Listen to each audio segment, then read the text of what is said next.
یا العلماء ورثۃ الانبیاء.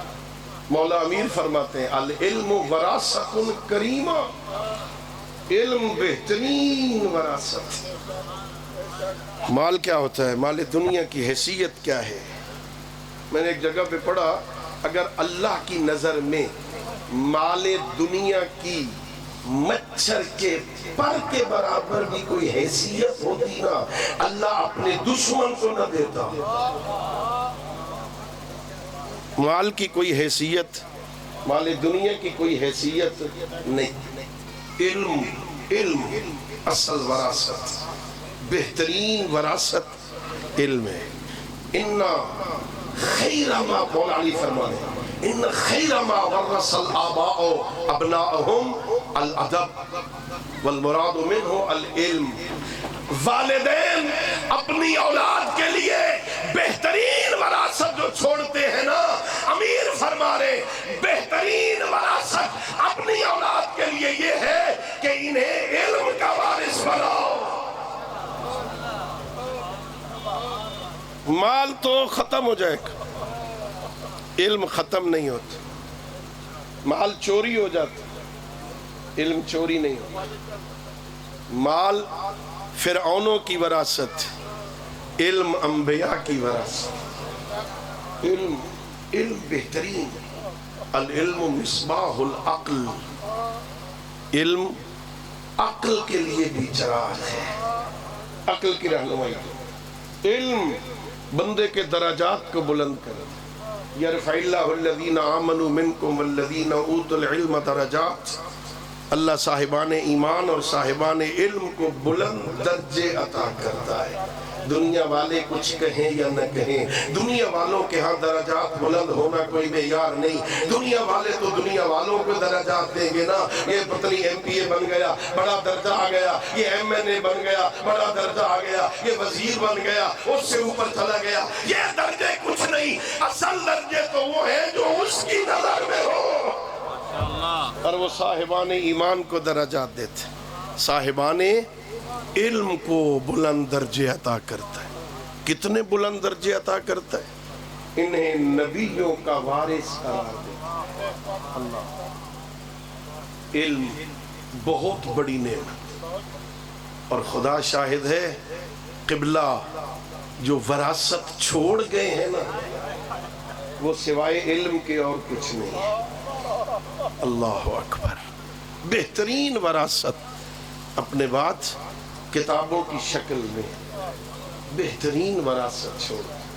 ابھی بیٹھے ہوئے ہم باتیں کر رہے تھے، برادر بزرگوار قبلہ علامہ ظہور حسین خان صاحب دامت برکاتہ کے پاس بیٹھا تھا. میں ایسی باتیں ہو رہی تھی، ایک ایک کتاب پہ بیٹھے ہم ایک دوسرے کے ساتھ تبصرہ کر رہے تھے. وہاں اثبات الامامت، وہ جو تقریریں وہ فرما رہے تھے، جو پہلے تقریریں لکھی ہوئی ہیں نا، وہ تقریر لکھنے والے نے عربی میں لکھا کہ مجھے اس کے کچھ صفحے ترجمہ کر کے بتائے گئے ہیں جیسی امامت کے موضوع پر جس انداز میں انہوں نے اردو میں کتاب لکھی ہے نا، عربی میں بھی موجود نہیں ہے. وہ تقریر لکھنے والے کہہ رہے ہیں، تقریر لکھنے والے کہہ رہے ہیں. اللہ، میں طالب علم ہوں نا. مجھے لاہور میں ایک مرتبہ عقائد کے موضوع پہ درس دینا تھا. 3 سال مسلسل میں نے ہر اتوار کو رات کو 1 گھنٹہ 3 سال عقائد پہ درس دیا ہے، اور میرے سامنے احسن الفوائد ہوتی تھی. مجھے کسی اور کتاب کو دیکھنے کی ضرورت نہیں ہوتی. ایک کتاب احسن الفوائد، اتنی مفصل، اتنی دلیلوں کے ساتھ، اتنے بہتر انداز میں عقائد حقہ کو ثابت کیا ہے، کوئی اور کتاب دیکھنے کی ضرورت نہیں رہتی تھی. اللہ اکبر. مجھے یاد ہے بہت بزرگ عالم دین، ان میں جناب سیدہ سلام اللہ علیہا کہ حالات زندگی پہ کتاب لکھی، فاطمہ من المہد الی اللحد. فاطمہ مہد سے لحد تک، جھولے سے لحد قبر تک، پورے حالات زندگی میں جب انتقال ہونے لگا تو انہوں نے کہا کہ یہ کتاب نا میری قبر میں میرے ساتھ دفن کرنا، میں دکھا سکوں گا کہ میں دنیا میں کیا کر کے آیا ہوں۔ میرا دل چاہتا ہے کاش ان کتابوں کی ایک ایک جلد قبلہ کے ساتھ قبر میں بھی دفن ہوتی۔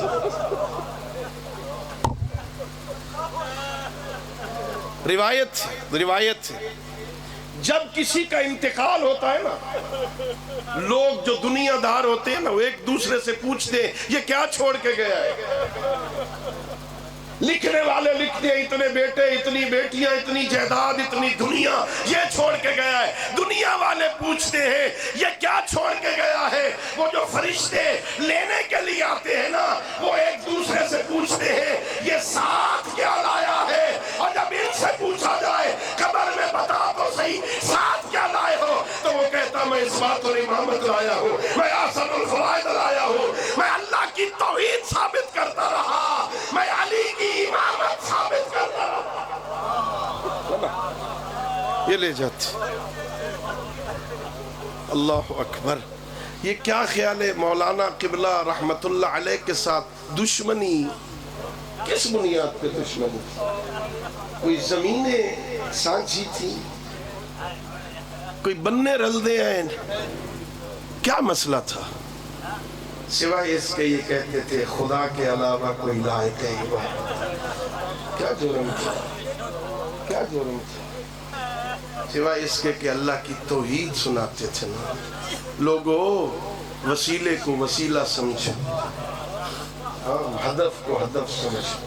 12 بہترین وسیلے ہیں، نبیوں کا سردار بہترین وسیلہ ہے، زہرا بہترین وسیلہ ہے، اللہ تک پہنچنے کا، اللہ سے مانگنے کا بہترین وسیلہ ہے۔ اور کیا قصور تھا؟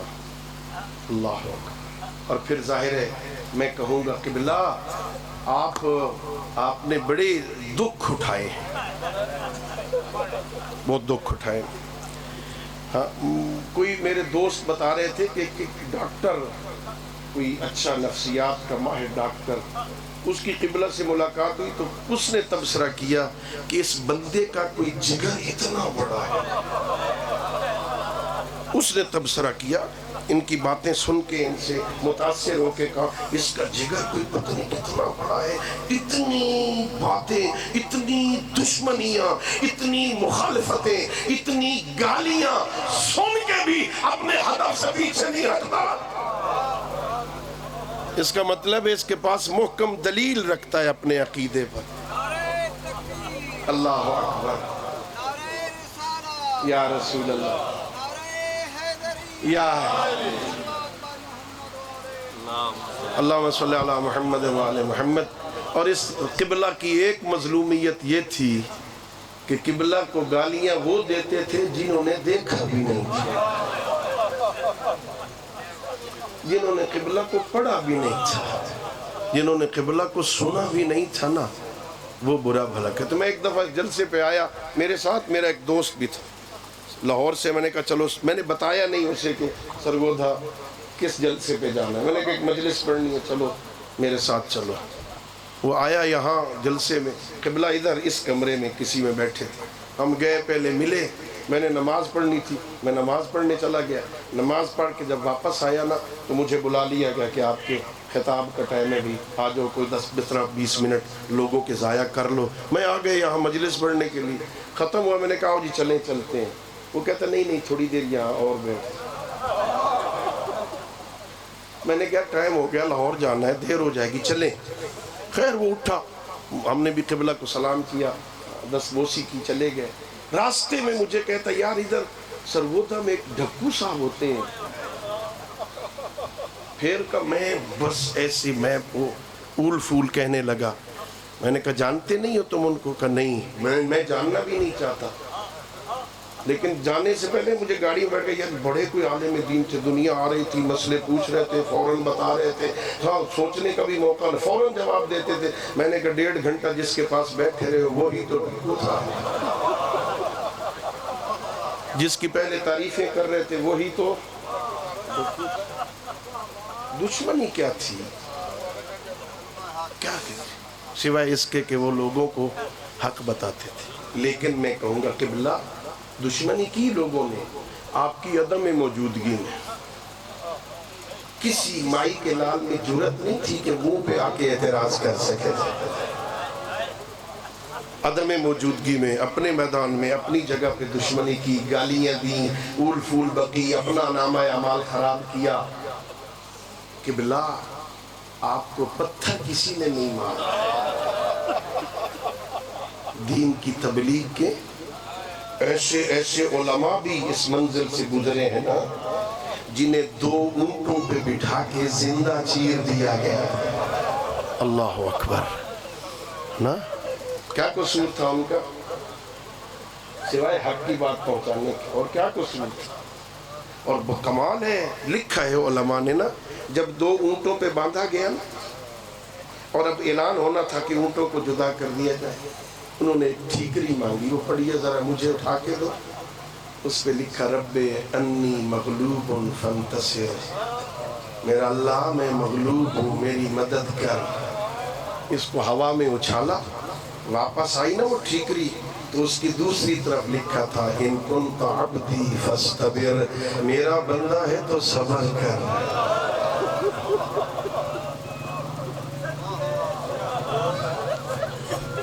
قبلہ نے سارے دکھ برداشت کیے نا صبر کے ساتھ، حوصلے کے ساتھ۔ ہاں وہ شام کو ایک جگہ پہ وہاں یو کے میں تھے، میں بھی جاتا تھا محرم کے لیے، وہ بھی وہاں تشریف لے جاتے تھے نا، تو ایک دفعہ ڈاکٹر کے پاس گئے چیک اپ کے لیے، مفصل چیک اپ کر کے اس نے رزلٹ دیا آل اوکے، کوئی بیماری نہیں الحمدللہ، آپ بالکل ٹھیک ہیں، ذرا بتاؤ تو صحیح اس صحت کا راز کیا ہے؟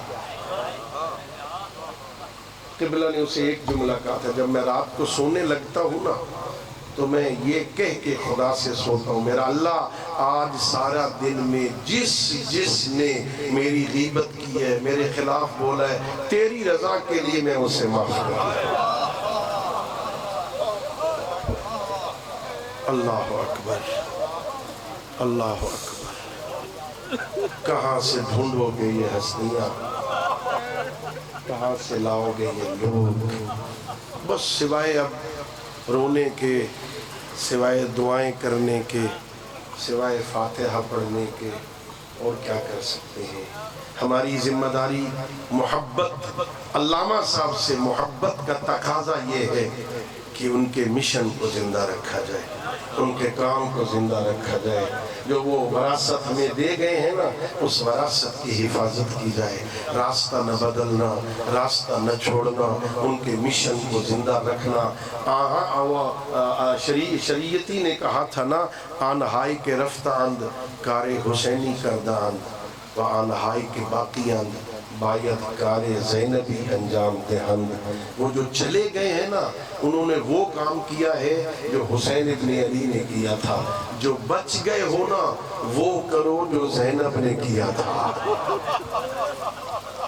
زینب کبریٰ مشن حسین ابن علی کی محافظ تھی نا، وہاں سے گزر گئی جہاں سے گزرنے کے لائق نہیں تھی۔ کہاں شام، کہاں زینب، کہاں بازار، کہاں زینب، کہاں دربار، کہاں زینب، کہاں یزید، کہاں ہم کلامی، کہاں یزید کی باتیں، کہاں زینب کے جواب۔ پوچھتا تھا ظالم علی کی بیٹی، کربلا سے لے کے شام تک سب سے زیادہ مصائب کہاں پہ آئے ہیں؟ فرمایا سب سے بڑی مصیبت یہ ہے مجھے تیرے ساتھ بولنا پڑ گیا۔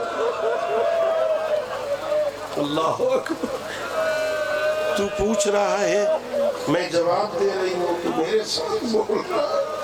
اللہ اکبر۔ ہاں میں نے روایتوں میں پڑھا، بی بی جب بیٹھتی تھی نا خواتین کے جھرمٹ میں چھپ کے بیٹھتی تھی زینب، پرانے لباس میں ہوتی تھی بی بی تاکہ کوئی مجھے پہچان نہ لے، میں زینب علی کی بیٹی ہوں، لوگوں کی نظروں سے چھپتی تھی زینب، کوئی پہچان نہ لے۔ آخر علی کی بیٹی تھی نا، آخر فاطمہ کی بیٹی تھی نا۔ اللہ اکبر۔ صرف ایک جملہ، اللہ رب العزت آپ کو سلامت رکھے، آپ کے آنسوؤں کو قبول کرے، اللہ قبلہ کے درجات بلند فرمائے، اللہ تمہیں شام بھیجا ہے۔ ہاں میں وہ جگہ دیکھ کے آیا ہوں، آج بھی وہ جگہ موجود ہے جو شام کے زوار ہے نا مسجد بنی امیہ میں، انہوں نے وہ جگہ دیکھی ہے یزید کے دربار میں، اس کے تخت کے بالکل سامنے وہ جگہ آج بھی موجود ہے جہاں کئی گھنٹے زینب چپ کر کے کھڑی۔ اللہ اکبر۔ کسی نے نہیں کہا علی کی بیٹی بیٹھ جا، تھک گئی ہے، علی کی بیٹی کھڑی ہے، وہ ظالم اپنے کاموں میں مصروف ہے، اپنی باتوں میں مصروف ہے، اس کے سفیر آئے ہوئے ہیں، اس کے خطیب آئے ہوئے ہیں، اور کھڑے ہو کے خطیب آل محمد کے خلاف بکواس کر رہے ہیں۔ کرائے کے خطیب جو جی میں آتا بکواس کر رہے تھے نا، جب سارے خطیب ختم ہو گئے نا، ایک قیدی اٹھا اور جس کے ہاتھوں میں ہتھکڑیاں، پیروں میں بھیڑیاں، گلے میں خاردار توق، سید سجاد نے کہا یزید کیا مجھے بھی اجازت ہے؟ اور میں ان لکڑیوں پہ کھڑے ہو کے میں بھی پوچھ کہوں، پہلے تو اجازت نہیں ملی، جب لوگوں نے اصرار کیا نا تو اجازت ملی۔ میرے آقا آئے اس لکڑیوں کے اوپر، اس منبر پہ کھڑے ہو کے کہا اور دربار میں بیٹھنے والوں، جو مجھے جانتا ہے وہ جانتا ہے، جو نہیں جانتا پہچان لے، میں محمد کا بیٹا ہوں، میں علی کا بیٹا ہوں، میں فاطمہ کا بیٹا ہوں، میں خدیجۃ الکبریٰ کا بیٹا ہوں۔ اور اس دربار میں کھلبلی مچ گئی، اور یہ ظالم تو کہتا ہے میں نے باغی مارے ہیں، یہ کہہ رہا ہے میں محمد کا بیٹا۔ الا لعنت اللہ علی القوم الظالمین وسيعلم الذين ظلموا أي منقلب ينقلبون وآخر دعوانا أن الحمد لله رب العالمين اللهم صل على محمد وآل محمد وعجل فرجهم